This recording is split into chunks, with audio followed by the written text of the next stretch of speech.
السلام عليكم ورحمة الله وبركاته. قصيدتي قصيدة إهداء وتكريم للدكتور محمد عبد الغفار مشالي. هذا الطبيب المعطاء الخفي، الإنسان التقي الذي يتعامل مع ربه لا ينتظر من الناس جزاء ولا شكورا. قد قرأت قريبا منشورا يطالب فيه صاحبه بتكريم هذا الرجل.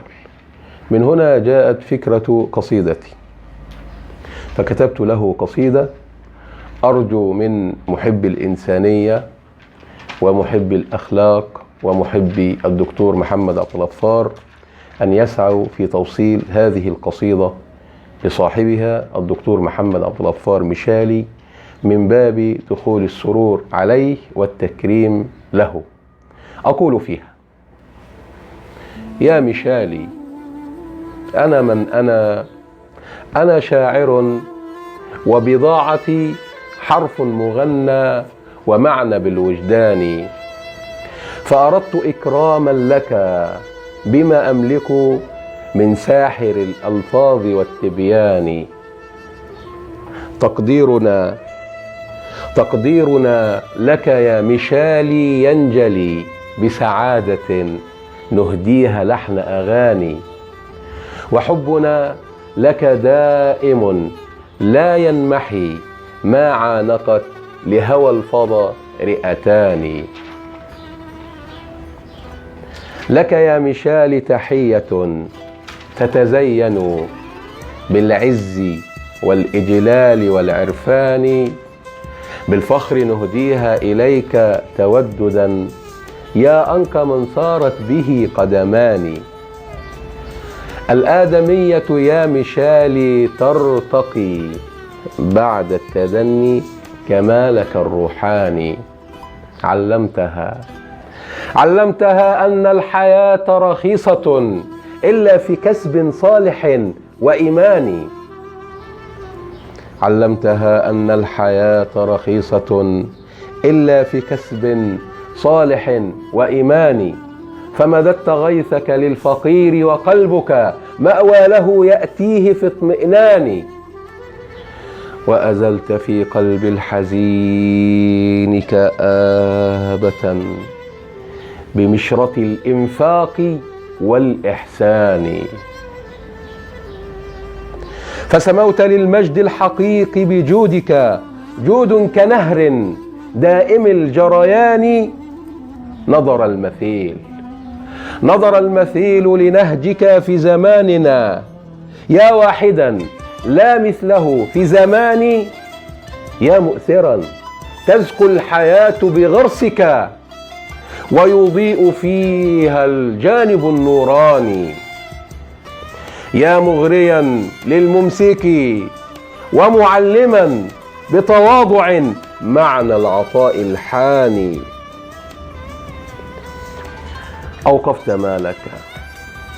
أوقفت مالك للإله تقربا على الفقير وكشف غم العاني، وتفوق غيرك يا طبيب بأنك فوق التداوي ماسح الأحزان. وتفوق غيرك يا طبيب بأنك فوق التداوي ماسح الأحزان، فطبيب للبدن المريض وحاضن عوز الفقير برقة وحنان. فطبيب للبدن المريض وحاضن عوز الفقير برقة وحنان. كما إنك لوصية من والد حافظت بالبر بلا نقصان. أنت طبيب الفقر، أنت القدوة، هبة السماء لبسمة الحزنان. يا مشالي،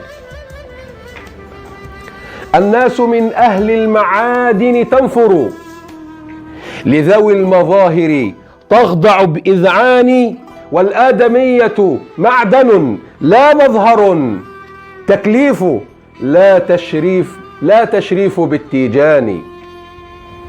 والآدمية معدن لا مظهر، تكليف لا تشريف بالتيجان. فرئيسها وطبيبها والعامل بالفعل لا بالثوب عالي الشان. ذاك محمد قد خلا من زينة، روح بلا رسم بلا ألوان. مترفع عن دون في الدنيا التي غوت الدنيئة عابد الشيطان.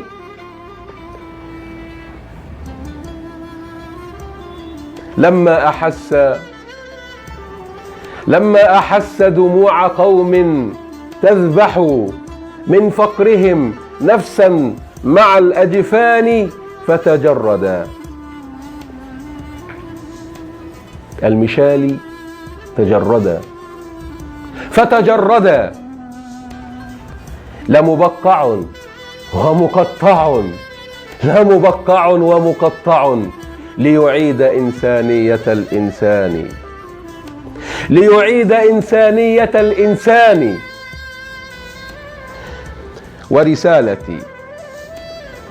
ورسالتي لسفيهة قد نهقت الرفس من تربية الحيوان. فالورد إن ذبل ومات أريجه، ما شوكه إلا أظافر جاني.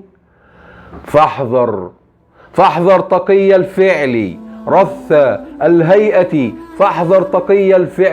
الهيئة، ذاك المنفر صورة بمكاني. بنت البلا من صورة لا تهزئي، فجمالك الفتان للأكفان. إن كنت أخلق فاصنعي بقناعة ما يصنع في السر والإعلان. لكن مريض النفس أعمى كي ترى أنوار أخلاق به العينان. وشكرا، والسلام عليكم ورحمة الله وبركاته.